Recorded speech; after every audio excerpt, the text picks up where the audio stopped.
So magandang umaga po sa inyong lahat. Dahil 2:20 na po sa oras ko po. Naisipan kong gawin ang video na to para po magbigay ng aking opinion regarding sa epekto po ng COVID-19, yung lockdown po sa ekonomiya ng ating bansa. Hindi lang ating bansa, maging ibang bansa na apektado po ng tinatawag na pandemic na po to.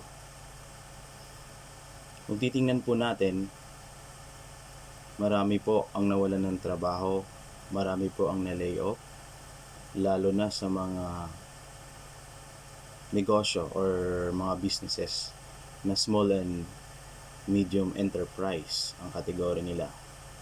Marami pong natanggal na mga empleyado dahil po sa pandemic na to. At napag-aralan ko rin, naobserbahan na talagang bababa po ang tinatawag na GDP po natin or ang Gross Domestic Product po natin. So ito po yung pag sinabi po nating GDP or tinatawag na Gross Domestic Product, ito po ay the value of all the goods and services produced in our country. So syempre po apektado po talaga ang number of goods and services na napoproduce natin dito sa ating bansa at maging yung ibang bansa. Dahil nga po na meron po tayong lockdown, yung mga frontliners lang natin ang pumapasok sa trabaho. So kasama na po doon yung mga nurses natin, doctors, lalo maging sa sa sektor ng agrikultura at industriya, yung mga gumagawa ng mga goods and services natin, naka-skeletal force po sila. So talagang bababa po ang production. Syempre po yung consumption ganun pa rin po, kakain po tayo, mas magastos pa nga po at marami tayong nakakain kapag dito tayo sa loob ng kwarto kasi minuto, oras-oras po ang binabantayan na lang natin ay yung refrigerator po natin. Nakakagutom po kapag walang ginagawa. Yun po yung katotohanan sa nangyayari ngayon. Lockdown po natin. Kung titingnan po natin, syempre merong recession ang ekonomiya natin. Anong tinatawag na recession? Ito po yung time na kung saan talagang mababa po ang tinatawag na economic activity po sa sektor ng industriya, sa sektor ng agrikultura at sektor ng serbisyo. Yun po mababa po. Kaya, kasi nasabi ko kanina na nasa skeletal force po tayo. Yung recession na tinatamasa natin ngayon, hindi tinatamasa pala yung term na na-encounter natin ngayon, ay hindi po to standard na economic turndown. Bakit hindi standard na economic turndown?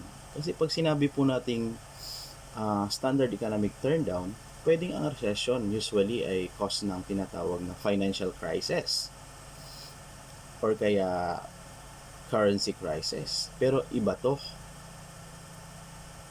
Bakit iba to?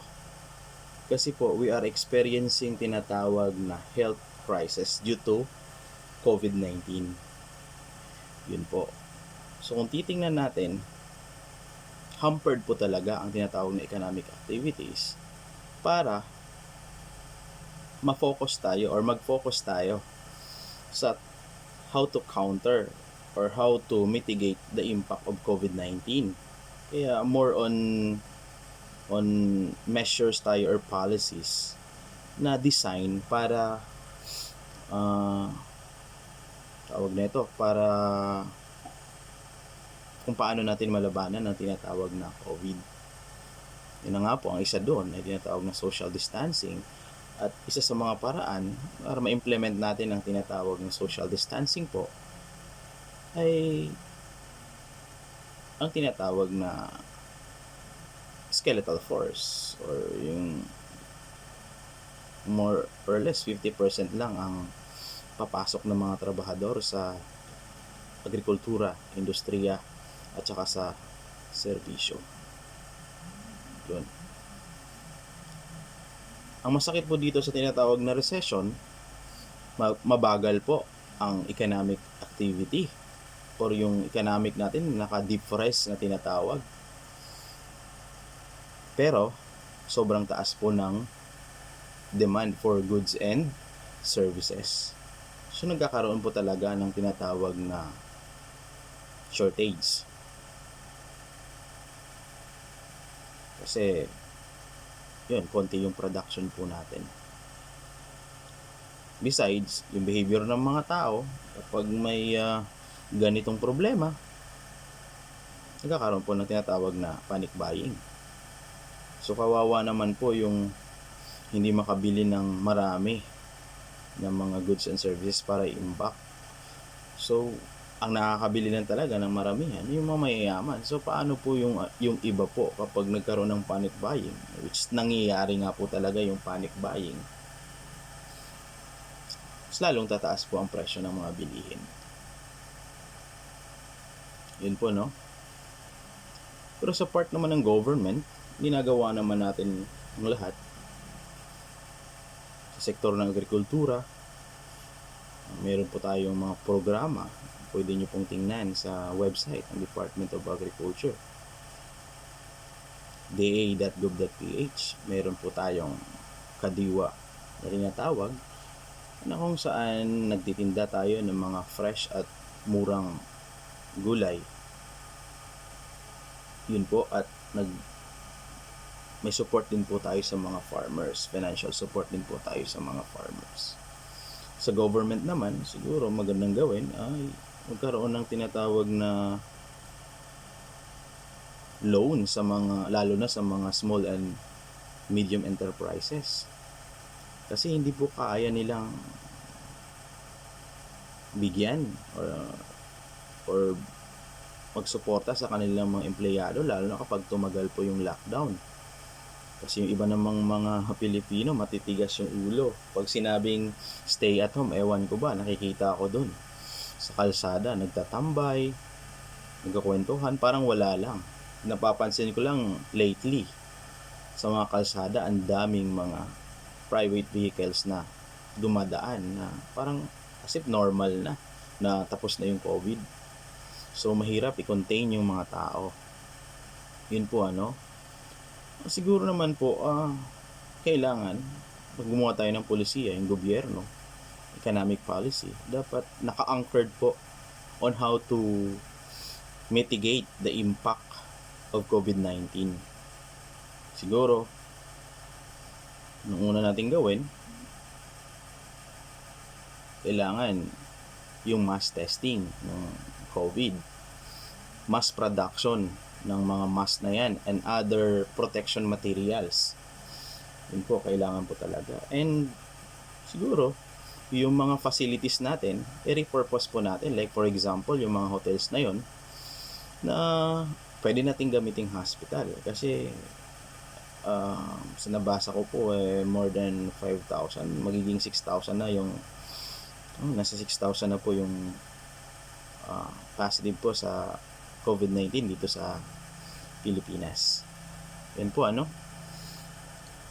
So, ang panawagan ko lang po, masasabi ko lang po, lahat po tayo ay may responsibilidad para malabanan natin ang formidable opponent natin, sabi nga nila, yung COVID-19, yung virus na to. Lahat po tayo, we have our role to play in order to win this battle. Kahit ordinaryong mamamayan po. Yun po. Sana po, pag sinabi ng gobyerno na stay at home po tayo. Yan lang po ang pinakamagandang paraan para makatulong tayo sa gobyerno po. Sa atin, sa kapwa-tao natin. Sa buong Pilipinas po, stay at home po tayo. Yun lang paraan para na mapigil natin yung chain ng pag-transfer ng virus from one person to another person. Yun po. Sana po makatulong po ang sinabi ko. At lagi po nating tatandaan na andyan ang gobyerno para sa atin. Sabi natin may mga kakulangan din, pero siguro sumunod na lang po tayo, at isa doon na dapat nating sundin ay magstay po tayo sa bahay natin hanggang matapos po to. Kasi po kapag pasaway pa tayo, tapos nakikita po yung trend na pataas ng pataas yung COVID cases po, baka posible po na magkaroon ng total lockdown sa atin po. So yun, talagang maghihirap na po tayo nun. Sa ngayon, marami pa tayong nabibili sa mga groceries po, convenience stores, supermarkets po. Kung titingnan po natin, kapag tumagal po to, hampered po ang supply ng mga materyales to produce goods and services, and therefore apektado po ang final products po. So baka magkaroon po talaga ng tinatawag na shortage. Kulang na kulang po talaga pagkain po natin at iba pang mga essentials na tinatawag po. So yun lang po ang masasabi ko. At sana po, yun, inuulit-ulit ko po, stay at home po tayo para malabanan po natin ang COVID-19. Yun po. Maraming salamat.